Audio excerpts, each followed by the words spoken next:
Greetings, B-movie aficionados.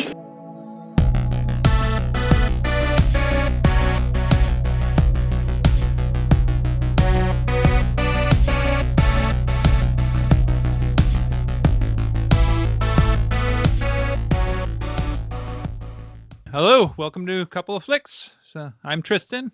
I'm Nick. And I'm Zach. So today is a list episode, and we are going to list off our top 5 films individually that everyone hates, but we love. So now, do either of you want to go first, or would you like me to go first? Doesn't matter to me. I'll go first this time. So my number 5 pick is a movie called Graveyard Shift, which is based on a Stephen King story about rats in sort of a windmill.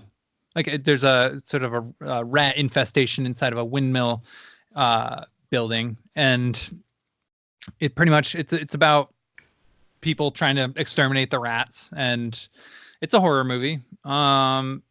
For some reason, a lot of people really hate it. I think I can understand why, because it's kind of a cheesy sort of B movie, you know. But I really like the atmosphere in it, and I actually thought some parts of it were like kind of creepy.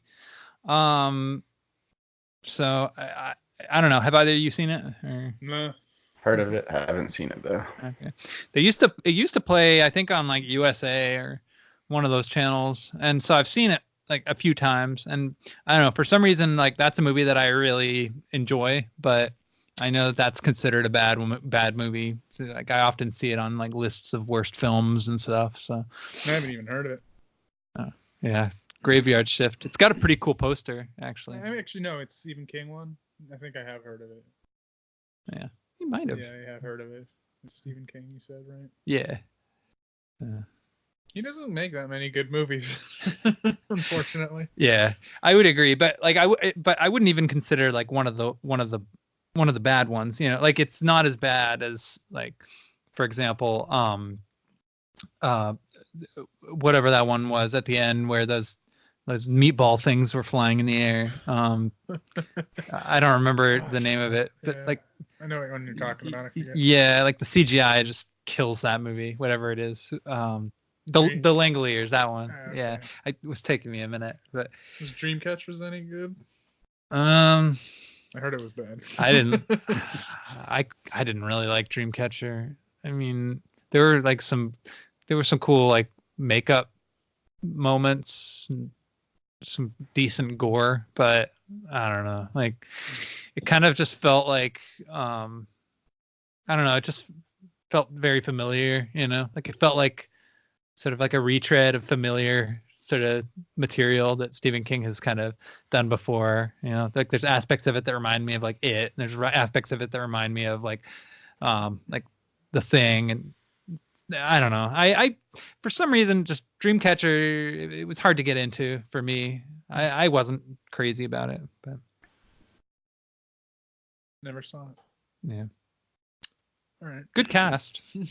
So Morgan Freeman's in it. Morgan Freeman. Yeah, he plays the villain actually. Okay, my number 5 is Jumper. Do you guys know that one? I don't think I saw it. I haven't seen it. Yeah, no. No, it was it's with Hayden Christensen.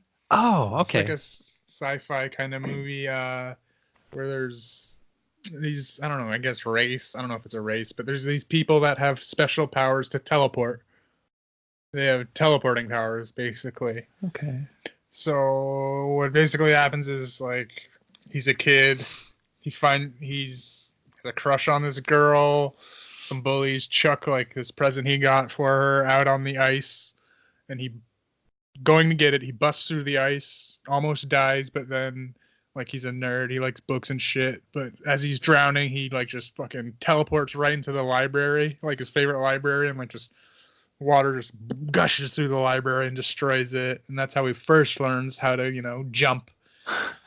Nice. And then it like flashes whatever, 10 years later as Hayden Christensen as a young adult. Well, before that, it shows him as a kid casing a bank, and then he jumps into the bank vault, steals all the money, and like it shows him as a kid like just jumping back into his room, and just a pile of cash just explodes in his room.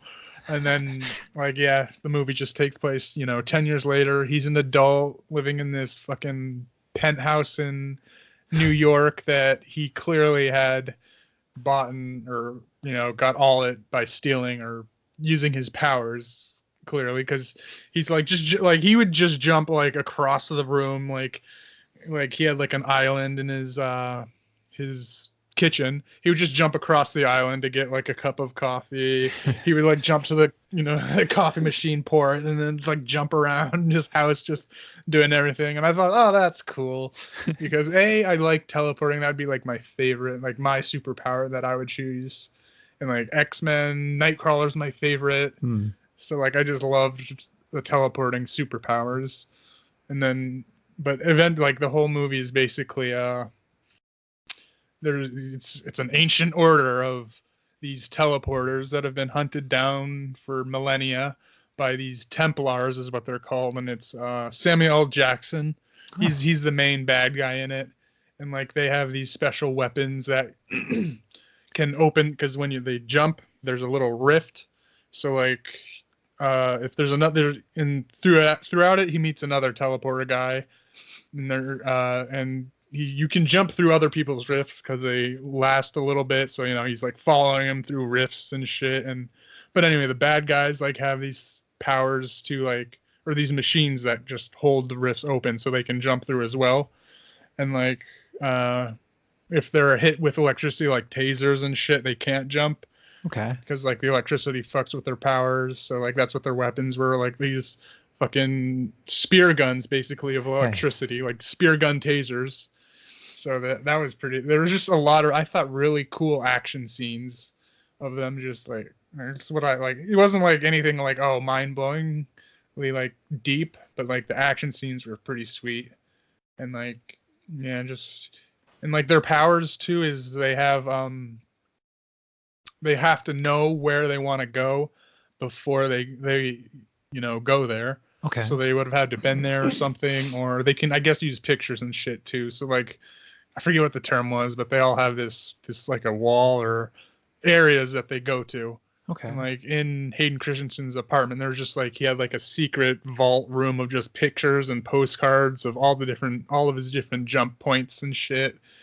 Nice. And like the other jumper he met, they like stole a car, because you can, jump and teleport certain shit with you as well.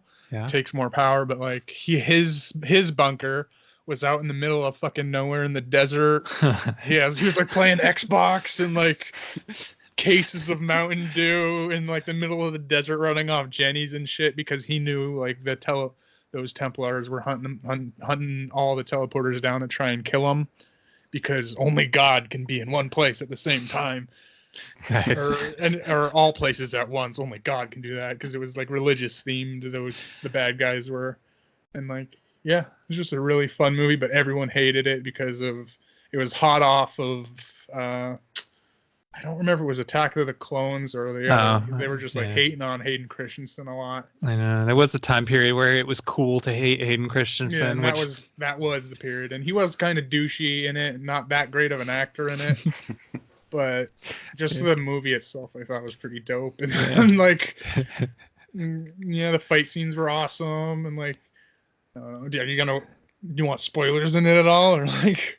I mean, I actually am kind of curious to watch it, but if you want to spoil, I probably won't remember by the time I see it. I'll give you brief spoilers. So like, he just, he teleports his apartment, like he just like, you can't, like, it was like one of the climactic scenes of like Samuel Jackson, like the main character, like Hayden Christensen, was like shot up with the tasers, like he brought it back to like his home apartment. Like his dad was a drunk. It was what's that actor, the guy that he played, he was in The Walking Dead for a while, he lost his hand, Merle or whatever, the brother of Michael Rooker. Oh, Yeah, he was in it. He Yeah. was Hayden Christensen's dad, and he was like a drunk when he was a kid, and then like when he just disappeared, like he came back and he was like all sorry and sober and everything, but like he eventually like came back to that apartment or the girlfriend's apartment, I think it was, because they were chasing her down. yeah. And so he like got all like shot up like Jesus with the tasers, with like all the taser things. So he was stuck, and he just like went all Super Saiyan mode and like just teleported the entire house and everything around it. And Sam was like, "You can't do that. Nobody's been able to do that. You can't teleport that big." So he just like teleported an entire apartment. It wasn't a house. It was an apartment of a house. So like just so the top corner of a house just disappeared. Oh my I goodness. was like, oh, that was sweet. He like fucking Super Saiyaned him, and then he left, and he didn't kill Samuel Jackson. He just teleported him to a cliff in the middle of a desert, like a little, Oh. like a little That's desert clever. cliff. Okay. And he was like, no way out. He had nothing there. So Yeah. and it was like, he's probably gonna die of starvation, but Yeah. they left it open because could be sequels. There's not going to at this point. But yeah, left it open because his mom was also a Templar. Oh, that's actually a spoiler. I don't know if you want to know that. Like I said, by the time I watch it, I mean, I'm more than likely not gonna, because usually I don't remember Yeah, spoilers. I never do. 5 minutes later, I yeah. forget him. Yeah, but I mean, Yeah. I'll watch it for Hayden Christensen. Yeah, so what happens at the very end, to leave it open, is that like, he tracks down his actual mother, and the reason why, like, she left him with his dad was because she was a Templar, and she knew she was gonna have to hunt down her son eventually. And then he like, it's like the last 5 minutes he goes to her house, and like he has a sister as well, and it's Kristen Stewart. Oh, okay. So like I thought, so they definitely left it open for like a sequel, because she's like, the last dialogue was like, "Well, I gotta hunt you down. You better run now. I'll give you a head start." And then it ended. So, What are we like, gonna do tomorrow? So like I feel if it did well in the box offices, there would have been sequels, but I would have been up for it because I liked it. It was just a cool action movie, like cool popcorn, turn your brain off, sweet action scenes. I mean, it certainly fighting. sounds imaginative. It sounds like the people who made it were at least trying to do something a little bit different, So I heard about it. I know that it's not considered like very good, but like, I don't know. I mean, I think, wasn't it directed by, I feel like it was directed by somebody who I like as a filmmaker, but I don't know. I could be wrong, but it's one of those movies I've always been kind of curious about. Like I might like kind of check, just because like the concept of it sounded kind of cool. Doug Liman was the director. Oh, okay. Yeah. Didn't he do like, I don't know. He did something I Mr. liked. and Mrs. Smith. Oh, The Bourne Identity, the first one. Yeah, but there was He something. did Edge of Tomorrow. Okay. That was That- the one I was thinking of. And Yeah, I then loved Edge of Tomorrow. Okay. and No, this guy's pretty cool. didn't he also do Go? I feel like maybe not, because that's a movie I really like too. But Nothing nice. He's done The Bourne, Yeah. Supremacy's the one of. okay. Oh yeah, he did do Go. Oh, okay. Yeah, that's a movie I really liked. So okay. Cool. Yeah, and Alright. in the same vein of just like, I'll put it in number 5 as well. Push. Oh, yeah, that one I did see Yeah, with I like that Nicolas one. Cage, right?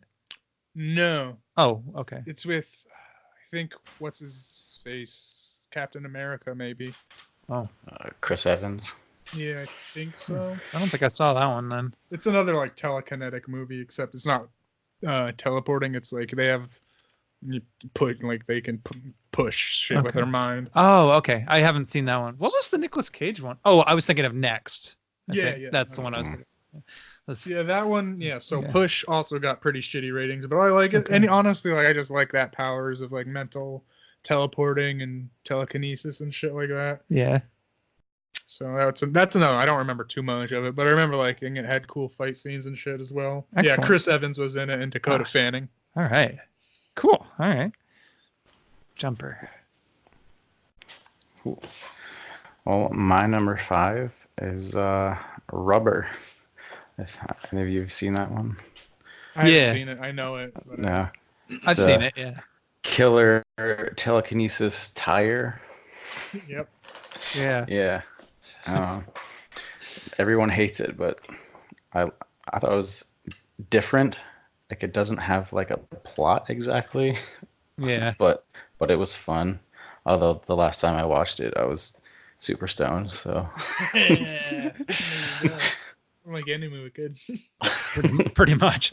Yeah, I liked Rubber. I mean, I saw that one around the same time I saw that movie Troll Hunter, which was also sort of an odd, like high concept kind of thing. And I think I might have even watched them both in like the same day. But I for whatever reason, those two movies, I always kind of think of them, and I like both of them. I thought they were both fine. So, they're both at least intelligently made. So, yeah, I get why people don't like it, but I thought it was fun. yeah. I mean, I get it too. 'Cause like, I think, a gimmick like that, can only take a person so far. And if they're not into it really all that much, like, or aren't really willing to get into it, then Yeah, that's why I haven't watched it. I was just like, yeah, I know what this is. yeah. And then there's this whole weird subplot of like people watching what's going on with a narration over it. Oh yeah, That was kind of, it was weird, but yeah, that was actually the one part of because I remember that part. That was actually the one part of the movie I didn't really like all that much. Was like I kind of wish that it had just been about the tire and about like what was going on with that. And I felt like the whole narration part of it, where they're like discussing what's going on, that was a little overkill for me. yeah, trying to get too artsy with it. Yeah, like it didn't annoy me that much, but it was sort of like, oh, okay, kind of felt like it was like pausing the movie a little bit. So yeah.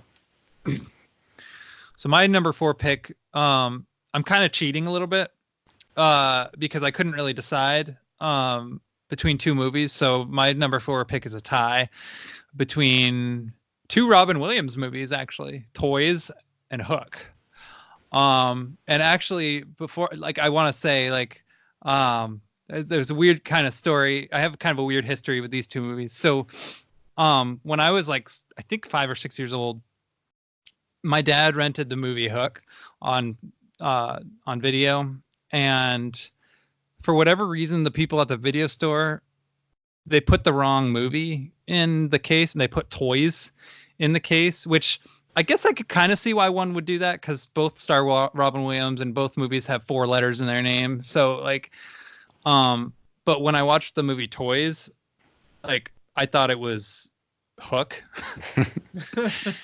And so I was very confused. And if anybody's seen the movie Toys, like it's not really a kids movie.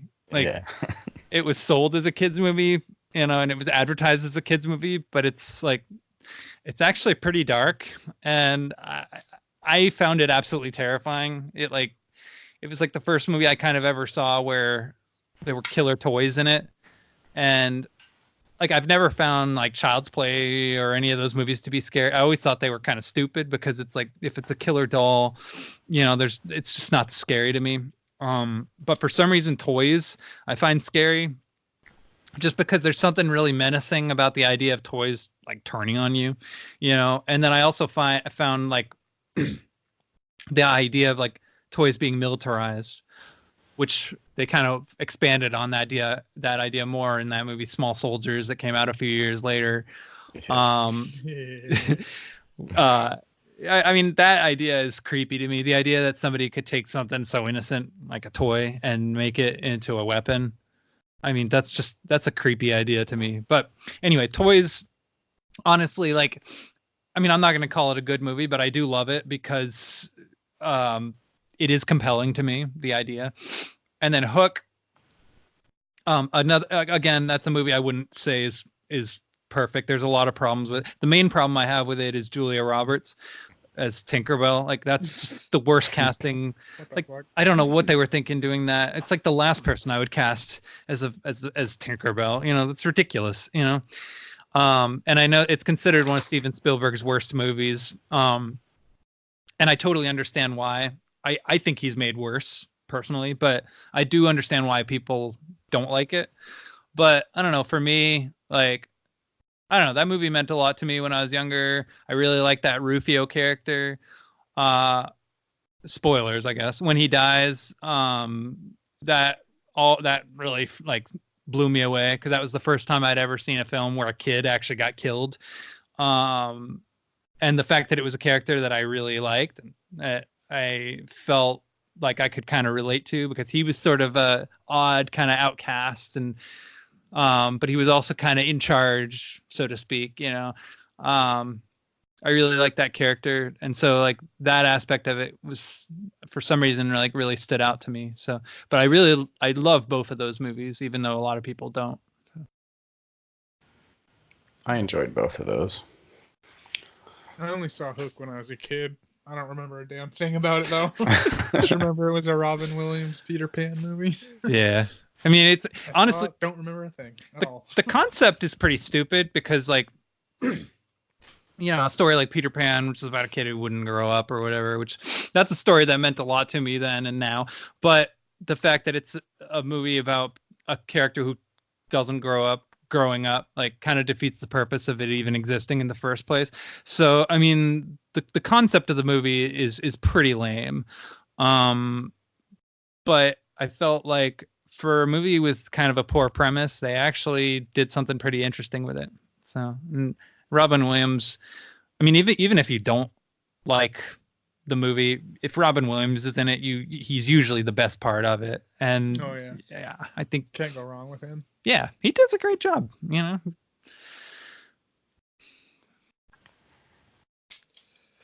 My number 4 is also a twofer. Nice. It's I'm gonna have to go though with my boy, the Sandman, Adam Sandler. He makes some shitty movies, but you can tell he loves making them. Yeah. Like he has fun and I like him. He's from New Hampshire. He's a New England boy. I mean Manchester. Yeah. I just love him. Can't I won't watch most of his movies. Sure, like Jack and Jill, I will never watch. I refuse to watch. But I love one of my all-time favorite movies is Punch Drunk Love.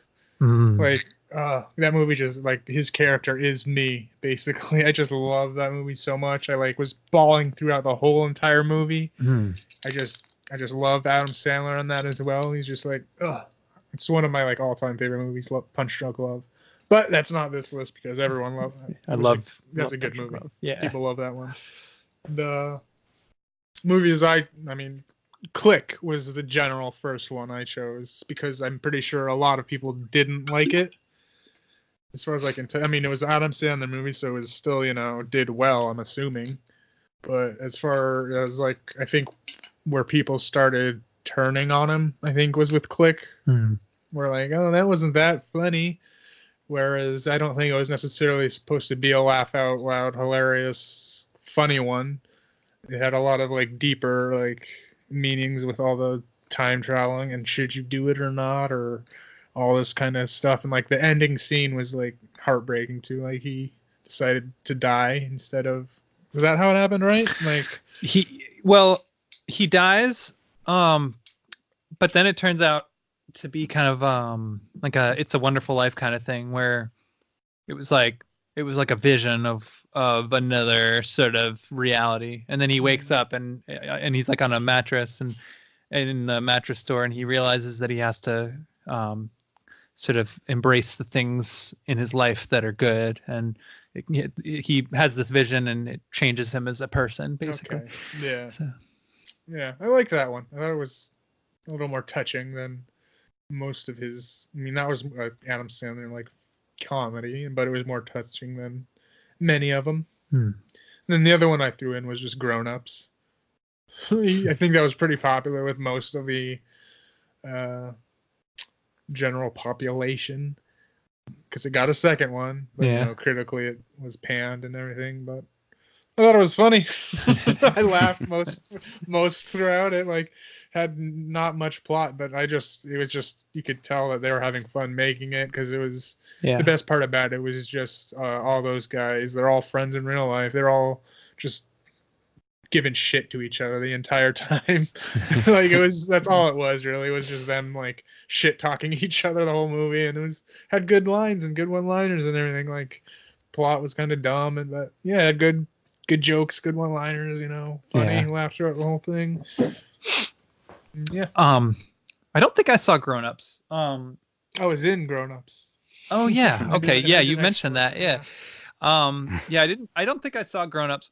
I did see Click. And I didn't like it, but having said that, I think I do remember when that movie came out, it was advertised as a comedy, and you kind of touched on the fact that it was kind of exploring more serious sort of ideas, and that it wasn't really as much of a comedy as his other movies. So I think, the approach that I had with that movie, I went in with the wrong expectations, and that I do feel like affected sort of my overall impression of it. If I watched it now, I might feel differently. I know some people really like that movie, and consider it one of his more underrated films.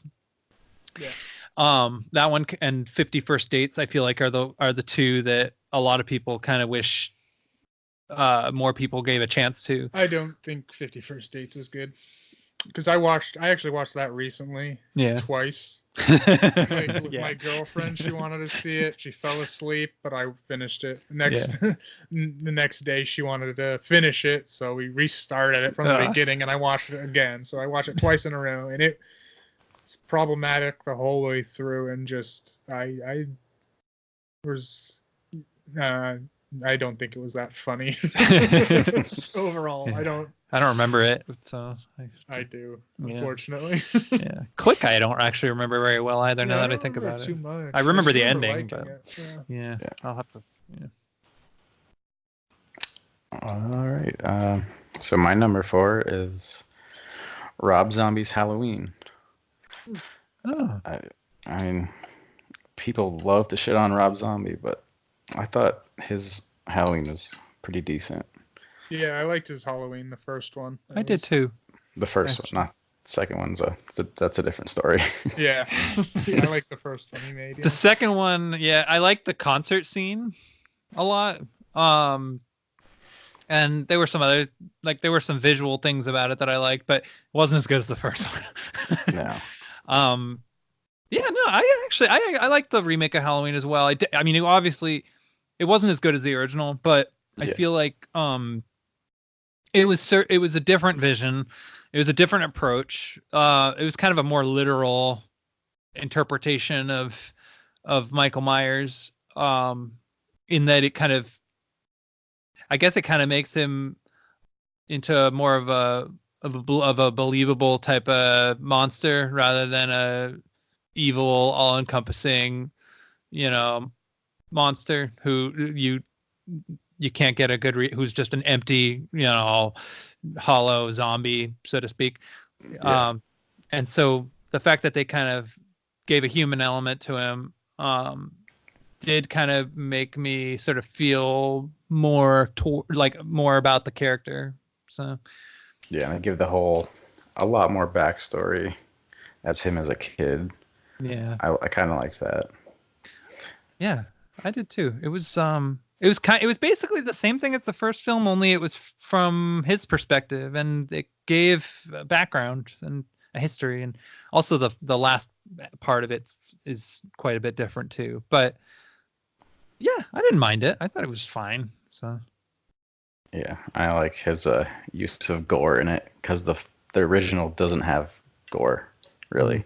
yeah, and Yeah. I felt like the remake, it had gory scenes, but it was never gratuitous, like it was like it was definitely there, you could definitely see it, but it wasn't like over the top blood and guts everywhere like a lot of horror movies tend to be. So it still kind of had the subtlety of the violence in the original. It was just a more like vicious kind of tone and atmosphere. So cool. Yeah, good choice. So my number 3 pick is a bit of a controversial one. It's a movie from the 80s starring Al Pacino and directed by William Friedkin called Cruising, which is a horror movie about this detective who has to solve these murders that are occurring within this kind of gay underground S&M community. It's considered by many to be the most homophobic film ever made. But so you remember how in the episode when I was talking about films that are dated and how that can be kind of a positive thing? I felt like since this movie was made in the early 80s, it was kind of still sort of pre-AIDS and it took place during a very kind of specific time, and I felt as a film that sort of explored a specific culture, I thought it was unique because it was kind of about the way people sort of saw the gay community during that particular time period, which wasn't flattering at all. It was a very ugly, hideous sort of look at it. It's not a perfect movie, but I do find value in it because it's fascinating, you know. And that's why I love it, you know. Like I said, I think that a film can have a sort of bad moral core to it, but still have value as well. Just in the fact that it's a film made from a perspective that you may not agree with, but you can kind of learn a little bit about too, just as a way of kind of understanding that perspective, you know.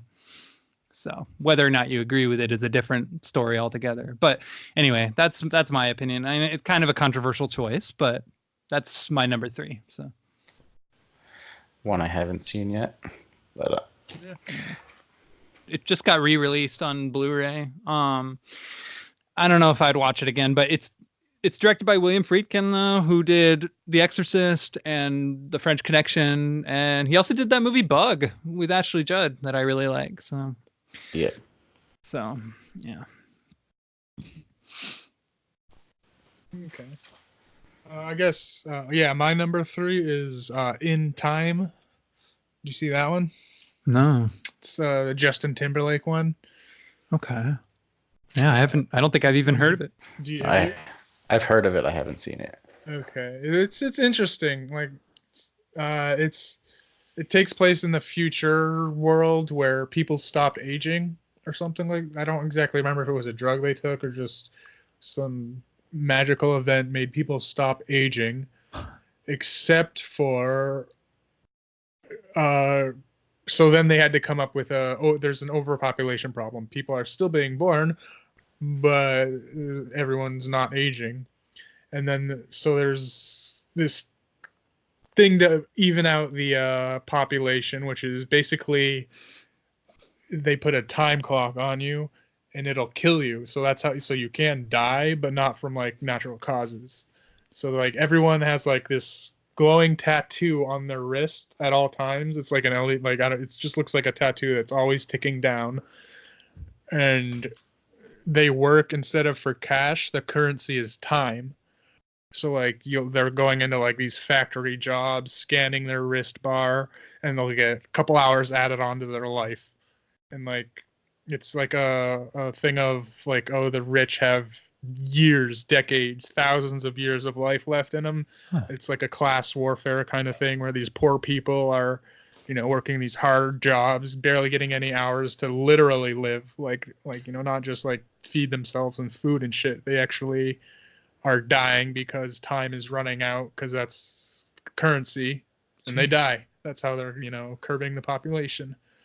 And it just gets into this crazy, like, and it's interesting too because Justin Timberlake, his mom in the movie is his age, because it is like, it's like, oh, like she's like what, 30 years older than him, but he's like the same age, and and it's just, they have like little interesting things like that, and like, you know, but eventually he gets caught up in like somehow, like there was just this thing where he got like, there's like this guy. There's like this whole underground scene of like people betting. It's basically like a arm wrestle, because you can transfer time to people with like this arm wrestling technique, and like there's this betting underground betting cockfighting where like somebody will drain, like you hold it over and they drain the time out, and it's like chicken, like how long will you go until the time runs out, and then you like flip it back over, and then it's just like a betting of time. So like whoever gets the lowest, whoever comes closest to death will win some time and shit. And he eventually like comes into it just a fuck ton of time. Like I think he just randomly like he sees like some bad guy that was getting like interrogated for a bunch of his time, and he just gives it all to him and then jumps out the window. So Justin Timberlake has just a fuck ton of time on him. So he's like extremely rich now, and like it's like a dystopian future. So there are gated communities. Like you have to have this certain amount of time to get to this section of the world or this section of the city. So like, you know, he goes into like all these high players with people with thousands of lives left, and you know, it's just about him trying to save his mother who's almost dying. And like spoilers, she does. And it's because he got a bunch of time. He was trying to get back to her, and he's running. She like missed the bus that she needed, and like she needed to get back home to get more time off of some bank or something, or back to him. And like you see that like they meet in the road and they're running to each other because she has seconds left, but he has a fuck ton, so he has to give it to her. But she like dies right when she gets to him, and she just dies right in his arms. And it was like, oh shit, seconds left. But you know, I just like it because it was a high concept, original. Like a lot of people didn't like it because there's a shit ton of plot holes but I give it the benefit of the doubt because it is fairly high concept, and like the things that like the whole arm wrestling thing is kind of what are the rules? What exactly? Because like one of the main things, he does kill a dude by doing it, and like one of the climaxes, like him trying to get out of trouble and shit, he eventually kills like one of the mobsters playing the game.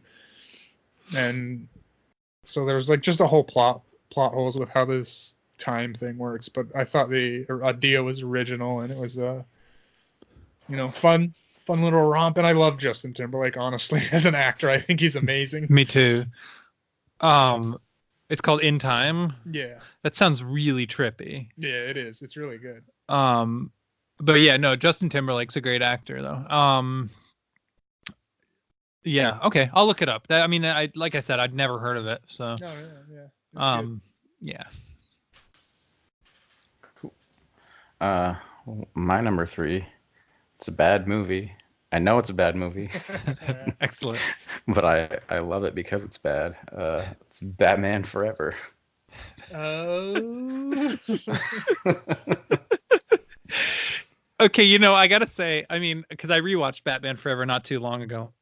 Which one's the Forever? Is that with? It's the one with Tommy Lee Jones and Okay. Jim and Carrey. yeah, Jim Carrey. Jim Carrey. Oh, okay, that one. And Uma Thurman too, isn't it? I Yeah, think? Poison Ivy. Oh, Yeah. Oh well, Uma Thurman was in Batman and Robin. Was Yeah. I get those two confused. Yeah, me too. That's the okay. So I was gonna say, What movie? I was gonna say Batman Forever and Batman and Robin. Like, I think they're both kind of equal quality. Like they're Alright. both bad in my opinion. Yeah. I'll do a tie for this one then. That's Batman yeah. Forever and Yeah. Batman and Robin. But what I was gonna say about Batman Forever, because I rewatched it not too long ago, and the opening scene of that movie is pretty dope. I mean, the helicopter fight and all that stuff going on with Two-Face. Like when I rewatched Batman Forever, I was like, oh wow, this is better than I remembered it being. You know, at least like for the first like 10 minutes or so. But then once Jim Carrey like shows up, it kind of turns into a Jim Carrey movie. Like.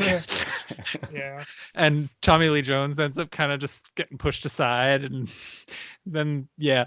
But I mean, Batman and Forever and Batman and Robin, like those, Nipples. The nipple yeah, bat yeah. suits. yeah, the bat suits on the bat, yeah, the bat nipple suits. I mean, those are they're hysterical. Yeah. Yeah, I enjoyed rewatching them. So. I liked them as a kid. I know that. Yeah. Yeah, yeah, I did too. And one scene that always stuck with me, I don't know why. One scene in any movie that always stuck with me it wasn't in Batman Forever, it was in Batman and Robin. It was when Robin kissed Poison Ivy, but he had those plastic lips. Oh, yeah. And he pulled up off. I was like, "Ugh!" As a Rubber little lips. kid, I was like, "Oh my god!" Rubber lips are no match for your charms. As a little kid, it blew my mind. Yeah. As an adult, then all 'cause the- I just did see it not Yeah. that long ago. As an adult, I was like, ha, "That's dumb." Yeah, it's like, ooh, didn't see that one coming. Well, of course Then- not. Who would? All the Mr. Freeze puns in that one. Oh, yeah. Hell yeah. Let's kick some ice. Yeah. Yeah. Yeah. Love Batman Forever and Batman and Robin. Yeah. They're awful movies, but Oh, I yeah. love them. I mean, Yeah. Yeah. Joel Schumacher, like, he's not as good a filmmaker as people remembered him being. Like, yeah, okay, he did The Lost Boys, and yeah, okay, he did Falling Down, and but like, he also did a lot of movies that like really weren't very good, or movies that like could have been good, but like weren't quite good enough. Yeah.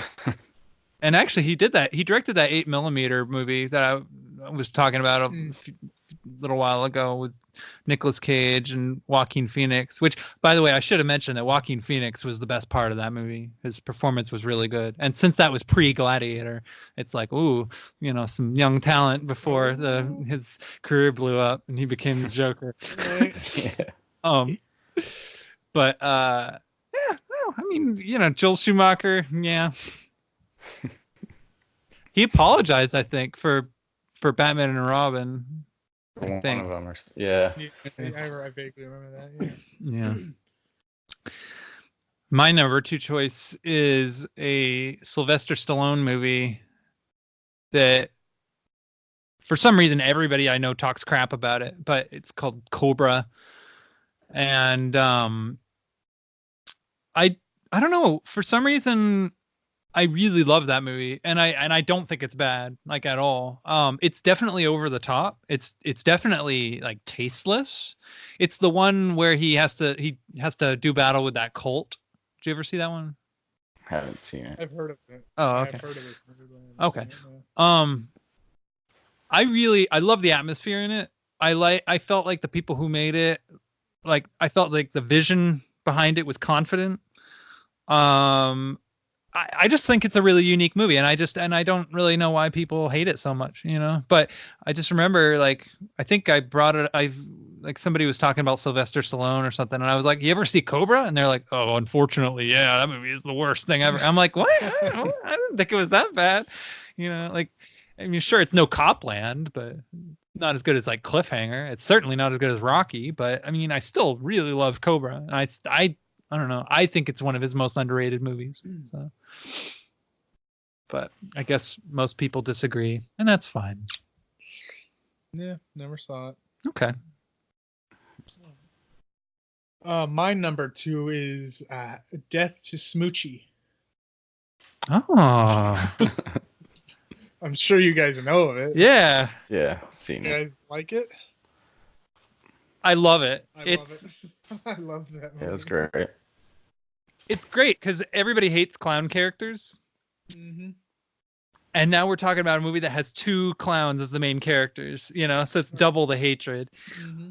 And somehow it works. I mean, but yeah. Oh, go on. Yeah, when I was doing looking up some movies and shit, that I just googled, what movies people love and you people hate and you love, and that surprised me that he was on a list of that. I was like, oh, I thought this was an actually good movie, but I was looking into it. No, the Rotten Tomatoes scores, Roger and Ebert gave it 0.5 stars, and Oh, God. fucking, it's real low ratings and everything. But I thought it was great, and I heard great things, but apparently people don't like it. I thought it was amazing though. Yeah, I mean, I tend to sort of judge movies based on whether I feel the people behind them made the how well they made the movie they clearly wanted to make. Yeah. And I felt like Death to Smoochie, because I think that was directed by Danny DeVito, and his sense of humor is it's pretty deranged. Like, he's into pretty messed up humor. I mean, Yeah. anybody who's seen or is familiar with his kind of humor, he likes to make darker, uglier kind of comedies. Yeah, Always Sunny. Oh, perfect example. Yeah. I mean, it's great. You know, it's Yeah, no, like he requested to be on Always Sunny because of how fucked up it was. yeah. I mean, that is a deeply depraved show, but of course it is though, and Danny DeVito's involved in it, and that's like a match made in heaven. So, Yeah. but Death to Smoochie. I mean, I feel like that kind of fits along the same lines. Just the demented, bizarre, offbeat, and real vicious kind of comedy. You know. Yeah. Yep. I mean, mean spirited as hell, but I love that kind of thing.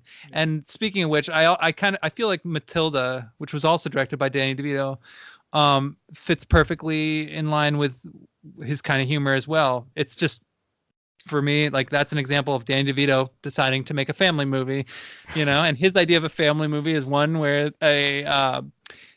this headmistress of the school can abuse children casually, lock them in, the chokey and throw them over fences by the hair and all that stuff. I mean, that's his. He obviously, it's his vision, it's his idea, and of course, it's based on a Roald Dahl novel where the same thing happens. But but that's why he chose to adapt it, because like it made sense to him. So yeah, no, Death to Smoochie's great. Yeah. My number 2 is Spring Breakers. Oh, that's a good one. Yeah, I know that was like mismarketed, and everyone thought it was comedy and shit, and ended up hating it. Yeah, but I knew from the director it was not going to be that. Same. Yeah, he makes Harmony Korine. He does. He makes pretty eccentric films, and Spring Breakers is definitely an eccentric film. Oh yeah, I didn't like it at first. Say that I thought it was kind of dumb at first, but I did come around on it. It has the same kind of things that all of his other movies have. It has the same kind of hypnotic atmosphere, the repeating of phrases again and again and again and again, to the point where like it almost becomes like the soundtrack to the movie. I mean, how many times does James Franco's character say "spring break"? Like again and again. Like he says it constantly. I love the every time. The scene where he's playing at the piano on the dock, the random piano on the dock playing the Britney Spears song. Yeah. I love that scene so much. Hilarious. Like I I rewound that scene and watched it like 3 or 4 times, and then I downloaded the song. Like I kind of like that scene made me fall in love with that song. I mean, no, it's Spring Breakers. Yeah, I knew what it was before I watched it. Like you just said, I kind of knew what to expect. I knew it was going to be like an odd, sort of strangely paced, strangely edited film, sort of fragmented, where it like cuts back and forth between different things going on, and there's no real like sequence exactly, but it's more like sort of episodes. His films tend to be very episodic. So I still really love the first 2. I love my favorite films of his are his first 2 films that he directed, the Gummo and Julian Donkey Boy. I love both of those, but I still liked Spring Breakers just fine, So. Yeah, still haven't seen Julian Donkey Boy yet. I think that's one of the only ones that I haven't. It's very, very weird. There's times where I like that more than Gummo, and then there's times where I prefer Gummo. I think in general I think Gummo is the better movie, but Julian Donkey Boy, though, I mean, it's a pretty ballsy exploration of mental illness, just because it's very unfiltered and raw, and it kind of shows like the ugliness of somebody who has severe schizophrenia who isn't getting the help that they need, but it also kind of shows like the beauty of it too. Like he's good at sort of showing the beauty and ugliness, and the ugliness and beauty, I guess. So yeah, I didn't really like Trash Humpers. I don't know, that one didn't click with me. But did you see Beach Bum? No, I didn't actually. It's got the same kind of vibe as Spring Breakers. Yeah, it's pretty good. Yeah, I'll check it out. It's on Amazon Prime right now, I think. Yeah, I have it saved. I just haven't gotten around to watching it yet. But I do want to see that one though, because I mean I like the idea of it. I like Matthew McConaughey, so and and then of course the movie he wrote, Kids, from the mid '90s. Well, we don't have to talk about that one, but that's that was pretty scandalous when it came out. And Yeah. I mean, I admire it. I don't know if I like it or not, but I admire it. Whose turn? Oh, it's my turn. Yeah. Okay, so my number one choice, and again, this will probably be a controversial one. Waterworld. I don't understand why people hate it. I just don't. I thought it was fantastic. I would maybe even go so far as to say it might be one of my favorite films. I don't know what it is about it. There's just something about that vision, about that idea that just clicks with me. And I think it's a realistic idea to a certain degree too. Like I do think that environmental issues and the way things could go, we could live in a water world, so to speak. We may one day live on sea. I mean, we live on a planet that's mostly water anyway. And so, I mean, who knows? As a last resort, that may end up happening one day. And so I felt that the vision behind that whole backstory, which one could say the backstory of the film is more interesting than the film itself. I thought that was very compelling. Kevin Costner, I know people crap on him all the time, and I get why, because he is pretty much like, I mean, he is kind of an egocentric type of guy. He's kind of insane. I mean, let's just be honest. He's probably one of the most insane actors ever. I mean, why would somebody make a movie like The Postman, for example, which is a post-apocalyptic future about a guy in the United States Postal Service who must deliver the mail by any means necessary. It's a ridiculous idea. And the only way anybody could find that to be a good movie is if they can get behind an idea like that. And it's so hard to get behind an idea like that. So of course a movie like The Postman is not going to click with people. But Waterworld, I'm just, it's not so much that I'm surprised by the amount of hate. I'm really more surprised that more people don't love it. Like I'm surprised that it doesn't have a bigger following, because movies like Mad Max and films like that take place in sort of apocalyptic wastelands and stuff. Those films, a lot of those movies tend to have fans, but for some reason Waterworld, I just feel like it still hasn't found its audience yet, and I don't know why. Yeah, I don't remember too much of it. I haven't seen it in a long time. I do know it's still a stunt show at Universal Hollywood though. Oh, nice. Nice. Yeah. Excellent. Yeah, That's I only cool. saw it like when I was a kid. I don't remember anything about it. Yeah. I think I've watched it maybe 5 or 6 times. I mean, there's just so many aspects of it I love. I think Dennis Hopper is a great villain. Jeannie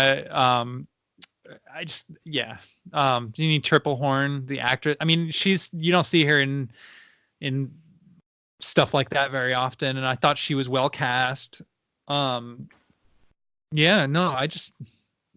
love everything about that movie. So And that was number one. yeah, that's my number one. Okay. My number one is an M. Night Shyamalan Ding Dong movie, Nice. The Happening. Oh. Okay, let's hear this. Okay, so I would say this isn't my favorite of the 5 that I mentioned or anything, but I would say this is the more controversial one that, understandably everybody hated because it is a awful movie. But I liked it. I'd say liked it, not loved, but liked it. So it's not like, my favorite of the 5, but I just loved. I thought it had some creative kills. Just the suicides that they were doing. It was just, that was fun. That was a cool way to kill yourself. Got some kicks out of that.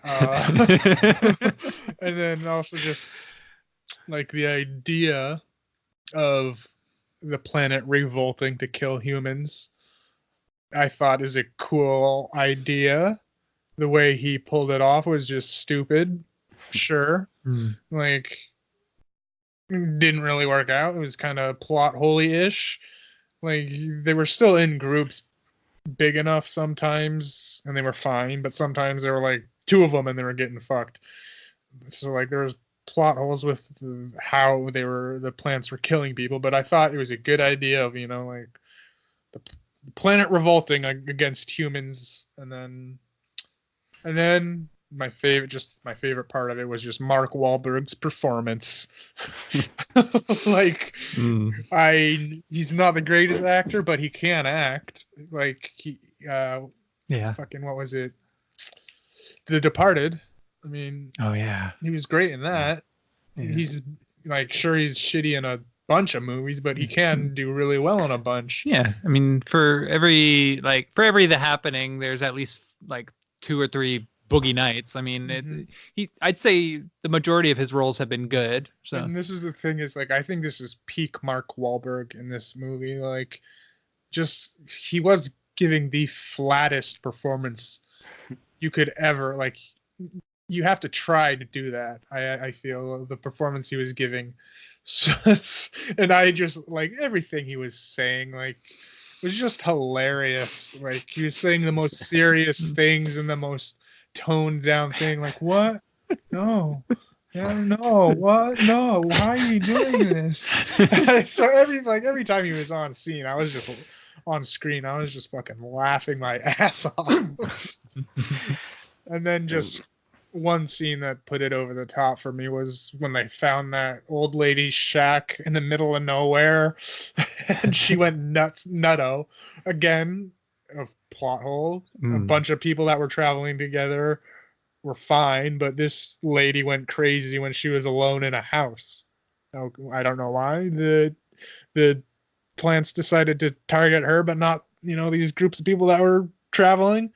And then she had, I forget what the exact line was, but it was like Mark Wahlberg was planning on killing me in my sleep. Yeah, drinking my lemonade. No, ma'am, no, we're not. Yeah, like she was like all upset about them taking her lemonade, and she was like, "You better not take my lemonade," or some shit like that. And like she busted her head through a window and like I don't know, killed herself with a glass. I think that's how it happened. Like she killed herself with a window, I think, and I was just like.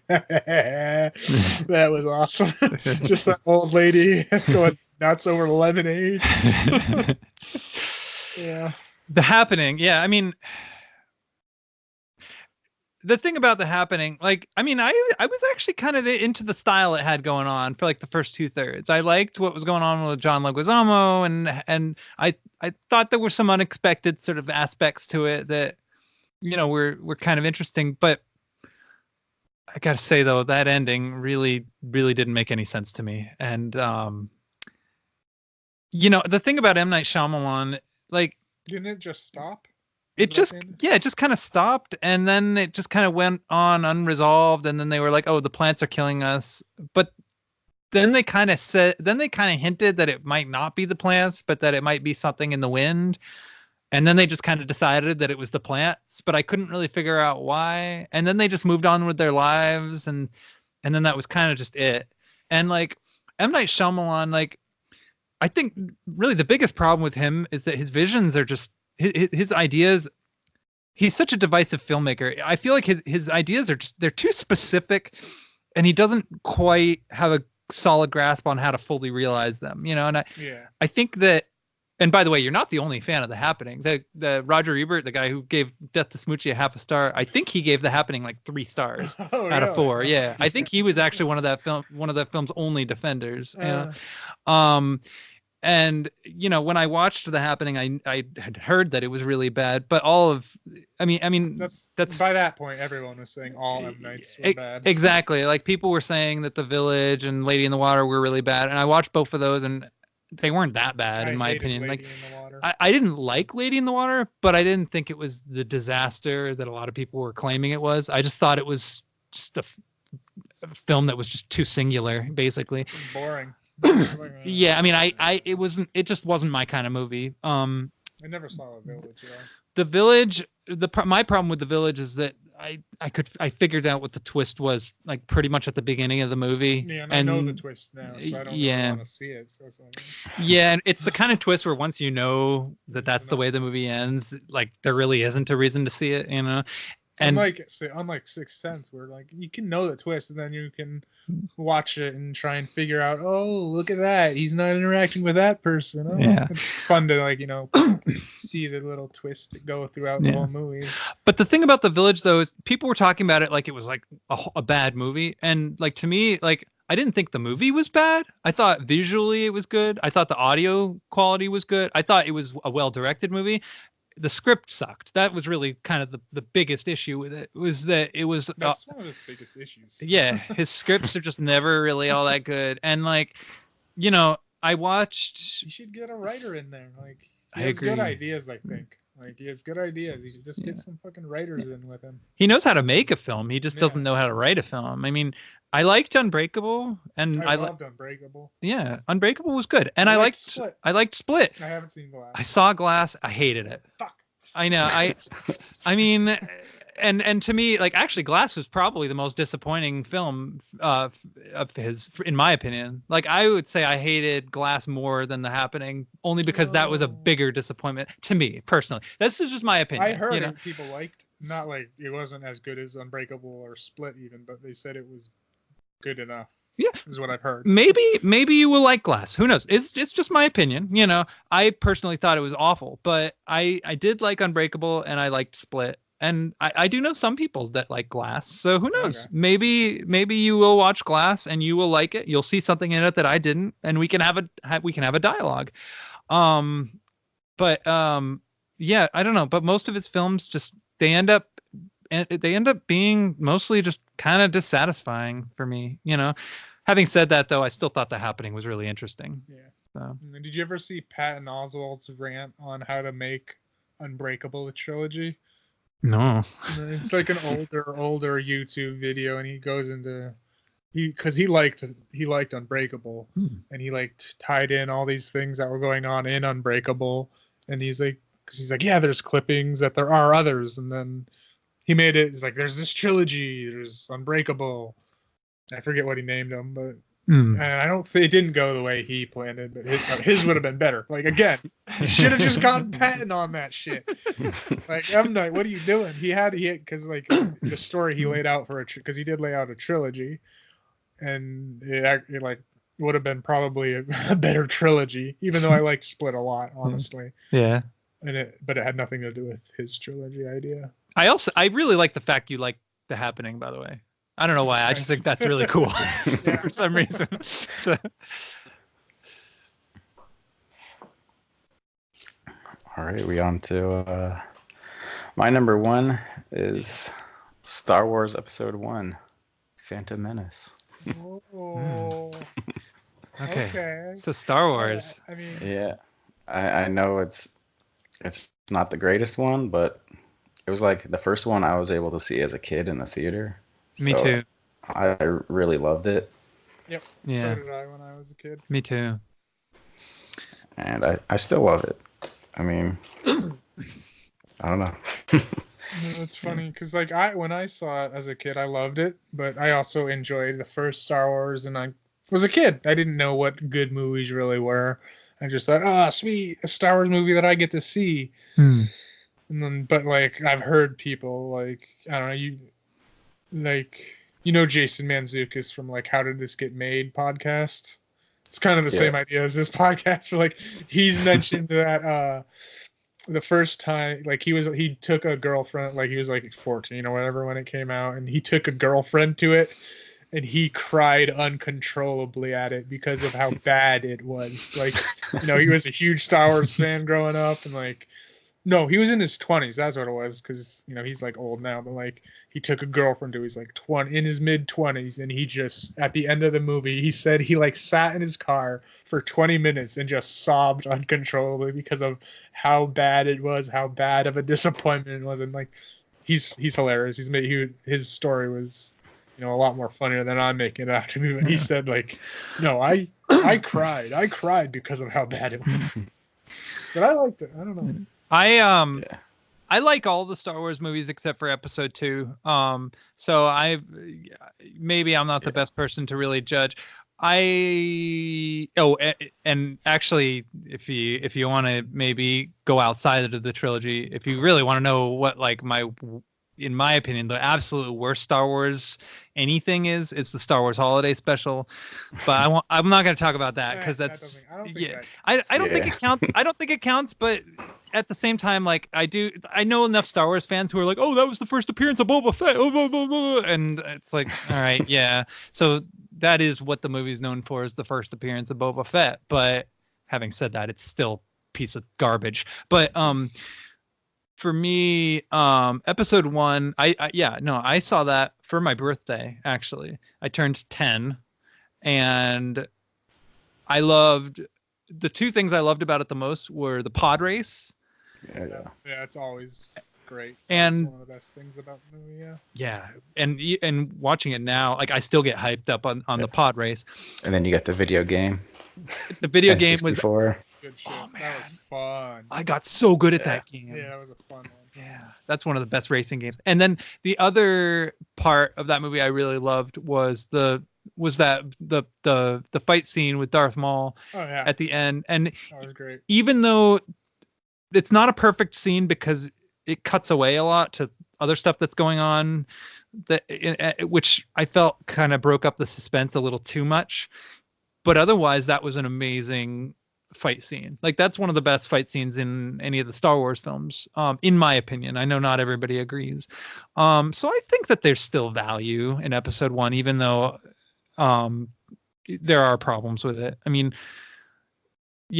I think objectively speaking, most people can agree that the prequels are not great. But Yeah. I will go out on a limb and Rise of the Skywalker is going to have to do something special. Like something special, because I think The Last Jedi was the worst Star Wars, out of all of them, the worst Star Wars movie ever. Like I just fucking hate. I came out of that theater just like this. That was bad. I was just confused. I was just like, that was bad. So like, I think the prequels are now better than this fucking trilogy, unless this newest trilogy, unless Rise of the Skywalker delivers. The prequels are gonna be better than this trilogy they've done.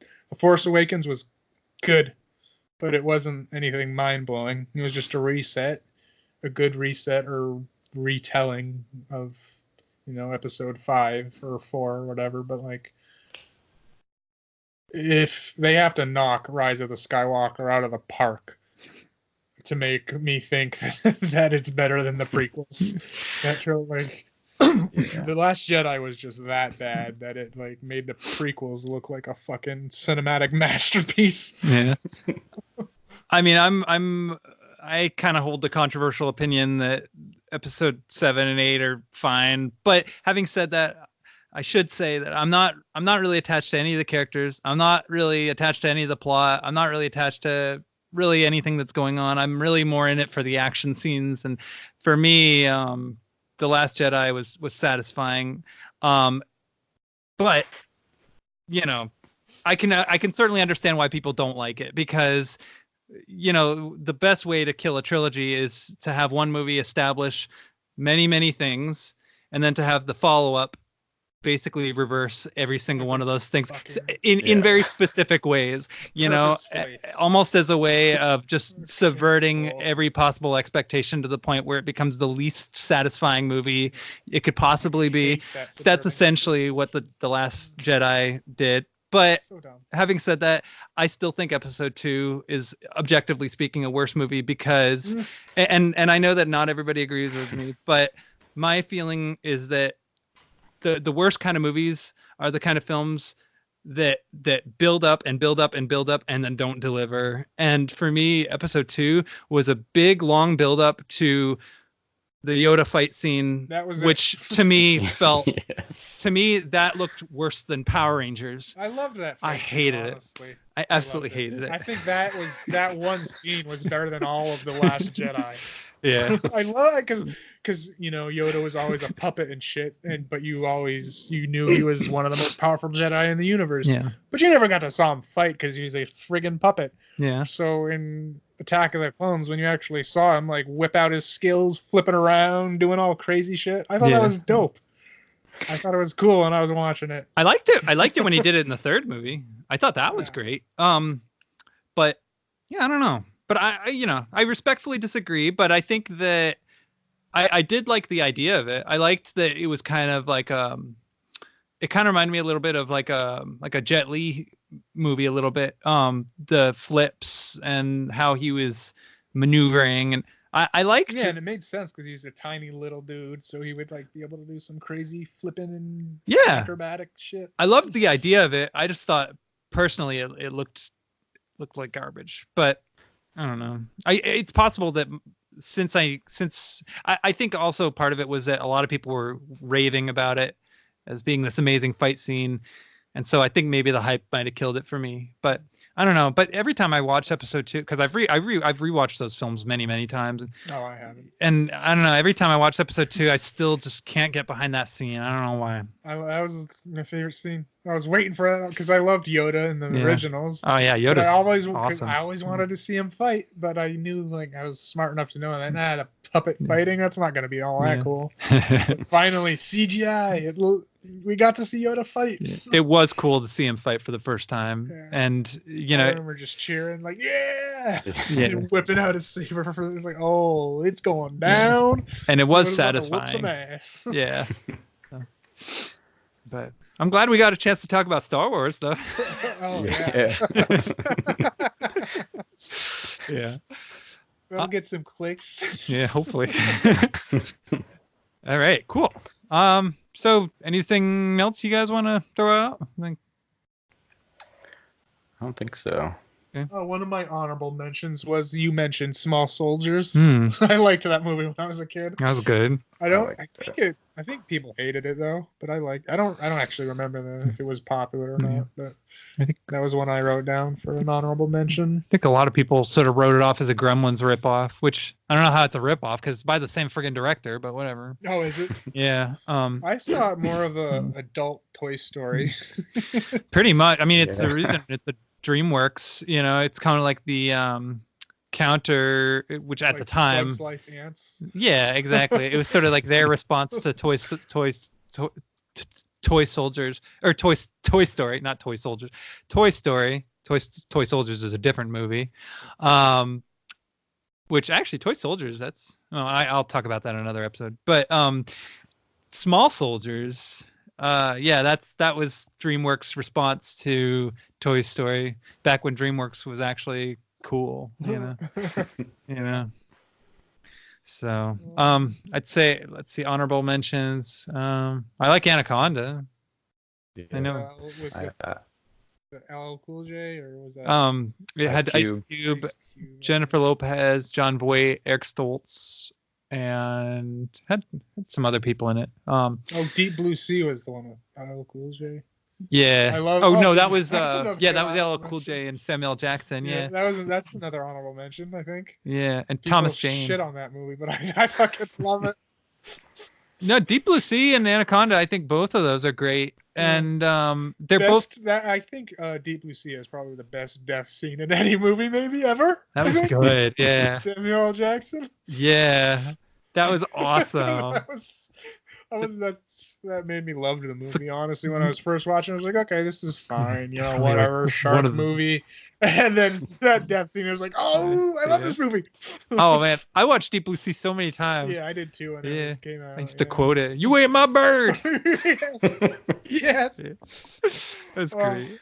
And it was in the first thing. It was that joke of pissing into the wind. Yeah. I always use that. Yeah, but I don't know, Anaconda though, like I just like the idea of people going to the Amazon and having to do battle with a crazy poacher and a giant snake. I don't know why. I just love that idea. And personally, I think it'd be more dignified to get killed by the snake than to get killed by the poacher, who does end up killing one of the he kills the Carrie Wurr character with his legs. is like the worst way to die. Oh my god. Like, oh, talk about humiliating. John Boyd crushing you with his thighs. Yeah. That's I mean, awful. I saw that when I was a kid too, and I remember liking it. Yeah. Yeah. It's good. It's good. What are some other honorable mentions? I liked Wild Wild West, honestly, when I saw it. Oh yeah, that one. It was actually, one thing I will say about Wild Wild West was I watched that the same day that I saw Dudley Do-Right, which is also considered like a really bad movie. But I liked Dudley Do-Right because I had just seen Wild Wild West, and I really hated it, like really, really bad. And in comparison to Wild Wild West, Dudley Do-Right seemed like a good movie. I'm sure if I watched it now, I'd find it intolerable, but at the time, But Wild Wild West, I think what disappointed me about that one the most was because I was familiar with the show, and the show, like the original television series, was really cool. It was really interesting. I actually would consider it a little ahead of its time because it was almost like a Western sort of James Bond, but it was like playing into that in like a really cool way. And so then when they made the movie, Hollywood decided to add like a giant spider. That was the They worst part. cut off Weird Kenneth stuff. Branagh's legs. Made him a spider, right? He might get a spider. Yeah, I mean, it was definitely, and also I didn't really understand why they cast Will Smith as James West, considering that like it takes place during like the slave times. Oh, right. And yeah, I didn't even it put just- that together. well, like the thing is, like, I don't mind if they like are doing that and there's a reason behind it and stuff, but to like not acknowledge it at all, or to I mean, kind of acknowledge it but or play with it or whatever, I just felt like it was a little mishandled. Like they could have done something more with that. I feel they could have just thrown off that it's in a different universe-ish, because Yeah. you're talking about giant ass spider things. That's like, true. That were coming out in the West. Nah. Yeah. So like I could understand it. Maybe it's in a different universe where slavery wasn't a thing or something. I mean, you're totally right. You make a good point. And the guy who directed it, he's also the guy that did Men in Black, and I think that like the hype from Men in Black might have sort of affected Wild Wild West. Just- Okay, yeah. Publicly speak, like the public perception of it. One little scene I liked in it was that when they're in that trap with the things around their neck. Oh yeah. I thought that was just hilarious. Yeah. With the razor blade. I just thought that was one cool scene of them trying to like outrun the razors in the cornfield, and like Oh yeah. I just thought that was a idea. whole cool sequence. Yeah. And Selma Hayek was in it too. Yeah, And the Emmett way Walsh. they defeated it, they just fucking jumped at each other into a cliff and dropped, and the razors Yeah. smashed in midair. Like ah. And then That wasn't was cool. them sneeze afterward? They get like stuck in mud, and like those necklaces are magnetized, so they're like stuck. They're stuck to each other. Yeah. Okay, I remember that. And then also there's that awkward scene where you see Will Smith's genitals for like a split second, Oh, no. which I don't is, like that. I mean, it's one of those like pause it and like kind of moments and you'll see it, but like, I don't know, only a weirdo like me would do that. So I guess I shouldn't have even brought it up, actually, to be honest. I No, remember. Yeah, it's in your Letterboxd review. I thought that was hilarious. Oh yeah, I think I said, what did I say? Yeah, you said add a star if you like Will Smith, add another if you like Will Smith's balls. That was it. Yeah. Yeah. That's my opinion of Wild Wild West. Yeah. If you like Will Smith and you like his balls, then it's worth watching. But if you just like Will Smith, I guess it's worth watching too. I don't know. I actually haven't seen it for a while, so I don't know. I mean, maybe maybe if I'm bored, I'll rewatch it. Just yeah. Anyway, I don't know. Do you have any honorable mentions, or you pretty much, or anything that comes to your mind? Like, You mentioned Thomas Jane. I like his Punisher. I know a Oh, lot of that's people good. hate that. oh yeah, I like that one. That one's a lot, alright. actually. Yeah, I think I just didn't really like John Travolta in it. I think that was the main thing. It was like Yeah. wasn't really much of a villain, I thought. Did you see the short of it? Yeah, that was really good. Yeah, the short was really awesome. I don't think I saw that. It's like Dirty Laundry or something like that it was called. It was with Thomas Jane too, right? Still. Yeah. Yep. Yeah. Was it? Did it? It came out like it's a test. Was it a tester or was it like just like I think it was straight up short? I think it was a fan thing. I'm not sure. That was a while ago. I haven't seen that. It's really good. Yeah. Yeah, I like the character, the Punisher. It's like a 4-minute short of the Punisher. And Yeah. It's really good and cool. Nice. I like that.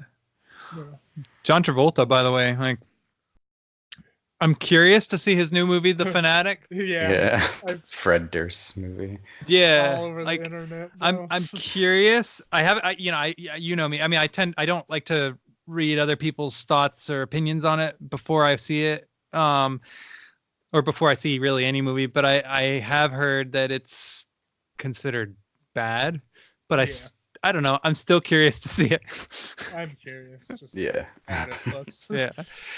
I don't know if it's on Amazon or something. I don't know. I might watch that this week out of curiosity, just because I'm gonna end up seeing it inevitably anyway. I mean, just because it just sounds so ridiculous and insane, you know. And I'm also curious because John Travolta, he had an autistic son who passed away several years ago, and so then in this movie, I guess he plays a character who has autism, and I'm intrigued to see sort of his.